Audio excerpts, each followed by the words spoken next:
मेरा नाम है अली हमज़ा और मैं मुस्लिम कमेटी से हूँ। मैंने एक लड़की से शादी की थी, हिंदू लड़की से, मुस्लिम करके। अलबत्ता उससे एक मेरी बेटी पैदा हुई, तो अब वो मुझसे डिवोर्स मांगती हैं और वो बच्ची भी मांगती हैं। और वो कहती हैं कि इस बेटी को मैं साथ ले जाऊंगी और अपने मज़हब में कन्वर्ट दोबारा होना चाहती हूँ। अगर मैं बच्ची दे देता हूँ और वो अपने मज़हब में कन्वर्ट हो जाती है, तो क्या मुझे गुनाह मिलेगा या नहीं मिलेगा? मतलब यही सवाल है।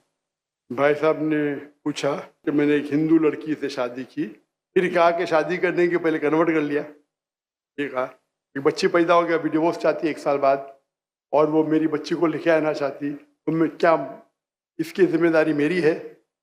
पहले ये पूछना चाहता, अपने कन्वर्ट सही तरीके से किया, गलत तरीके से? सर कन्वर्ट पहले किया, पहले मुस्लिम किया कराची नौरी टाउन से। कन्वर्ट जो किए अपने, मैं कहता हूँ रिवर्ट, सही तरीके से किए या गलत तरीके से? मैं नहीं जानता हूँ। सही तरीका मतलब सही तालीमात दी कुरान मजीद की, असल में कुरान से मुतासिर हुए कि आपसे, आपका नाम क्या है? अली हमजा। अली हमजा। हो सकता है वो अली हमजा के इश्क में कन्वर्ट हो गई, बराबर ना? वो अल्लाह के इश्क में कन्वर्ट होना चाहिए, अल्लाह के रसूल के इश्क में कन्वर्ट होना चाहिए। आपके इश्क में कन्वर्ट हो गई तो मे भी आपकी गलती है। कन्वर्ट करके बच्ची पैदा हो गई, बच्ची को भी लेके जाएंगे टेंपल में, गलती किसकी है अभी? आप बोलिए मुझे, गलती किसकी? हाँ आपकी है। अब क्यों सवाल पूछ रहे फिर? सर ये सवाल तो सवाल ये है, अभी ऑपरेशन हो गया, प्लास्टिक सर्जरी करने पड़ेगा। आप उनको मेरे कसट दिखाओ, मेरे वीडियो दिखाओ। सर आप 1 साल आपसे शादी की, आपको 100% पता आता कि नाम के लिए कन्वर्ट की, चलो हो तो गई कन्वर्ट, उस टाइम भी दावत नहीं की आपने, सही है क्या? सच बोलो। सर आपका बयान लेट हुआ, वो चले सुनिए मेरी बात, आई थी। सुनिए मेरी बात। आपने शादी कर ली, चलो कर ली, अल्हम्दुलिल्लाह। आपको पता था कि वो नाम के लिए कन्वर्ट हुई, उस टाइम तो अब सही दावत देने का था उसको, बराबर कि नहीं? बराबर। आपने बोले चलो कन्वर्ट हो गए, अभी गए भाड़ में, क्या फर्क पड़ता है?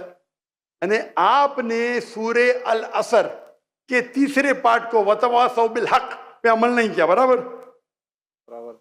जन्नत में जाने के लिए वतवासौ बिल हक भी जरूरी है, अपने खुद के बीवी के साथ नहीं करा तो अल्लाह से पहले माफी मांगनी पड़ेगी।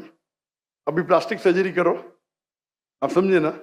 अगर आपकी बीवी डिवोर्स लेती है, मुझे पता नहीं पाकिस्तान में शरिया कोर्ट है क्या नहीं, लेकिन अगर शरिया के हिसाब से आपकी बीवी इस्लाम छोड़ नहीं सकती, अगर छोड़ती है तो आपके बेटी को नहीं लेके जा सकती।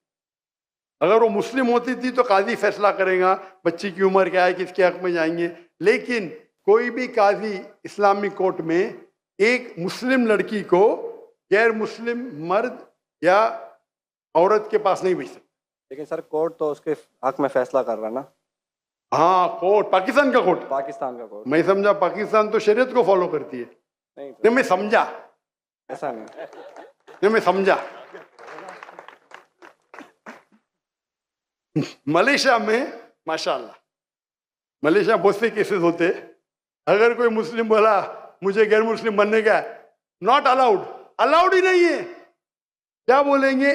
आपको काउंसलिंग की जरूरत है। काउंसलर, आपने एक बार तय कर दिया मुसलमान हूं, अपनी मर्जी से तय कर दिया कि बोले मुझे गैर मुस्लिम बनने का, कैसा बन सकते भाई? काउंसलिंग, 6 महीना काउंसलिंग, फिर से आएगा, फिर से काउंसलिंग। आप समझ रहे? जी सर। मलेशिया, इसीलिए मैंने मलेशिया चुना, समझे अपना? आप कह रहे का इधर वो हिंदू मुस्लिम बन गए, मुस्लिम से फिर से हिंदू बन गए, और कोर्ट ने फैसला दिया कि तो Republic, Islamic Republic of Pakistan कैसा हुआ फिर? ये माफ करना,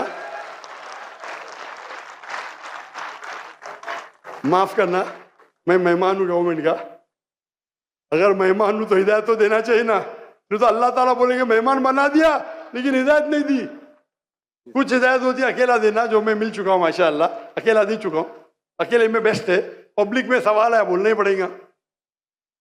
इस्लामिक अगर है, नाम का है तो छोड़ो, काम का है तो इस्लाम के अंदर इजाजत है ही नहीं। इस्लाम में मुस्लिम बन गए, अपने मर्जी से बने, अपने बंदूक तो नहीं रखा ना उसके सिर पे, बंदूक रखा तो फिर कैंसिल हो सकता है। लाइक मलेशिया में साबित कर दिया कि जबरदस्ती किए तो वापिस बन सकते हैं। बंदूक तो नहीं रखा ना? नहीं सर, बिल्कुल। तो खलास। तो आपको जरा करने पड़ेगा। यहाँ वहाँ के मलेशिया में there is a federal court and Islamic court, माशाल्लाह। और मलेशिया में मुसलमान की तादाद सिर्फ 63%, 63%, लेकिन माशाल्लाह वोट बैंक है इस्लाम। तो जब मुझे 15 ममालिक से दावत आए आके यहाँ रहो, यहाँ रहो, वहाँ रहो, यार तहकी करूंगा ना मैं, बराबर कि नहीं? जी सर। डंकी की चोट पे मेरे लिए खड़े रहते माशाल्लाह। 4 साल में 5 प्राइम मिनिस्टर, माशाल्लाह। तो अगर इस्लामिक शरिया है तो शरीयतन अगर एक औरत जो मुस्लिम है गैर मुस्लिम बनती है तो इजाजत है कि नहीं वो अलग बात है, बच्चे को तो लेके नहीं जा सकती, समझे आप ना?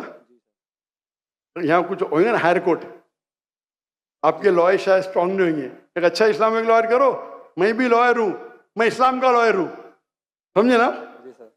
मैंने मलेशिया में जो मेरे खिलाफ वहाँ के मिनिस्टर लोग ने मेरे खिलाफ बात की, टेररिस्ट कहा मुझे, मैंने कोर्ट में लेके गया उनको।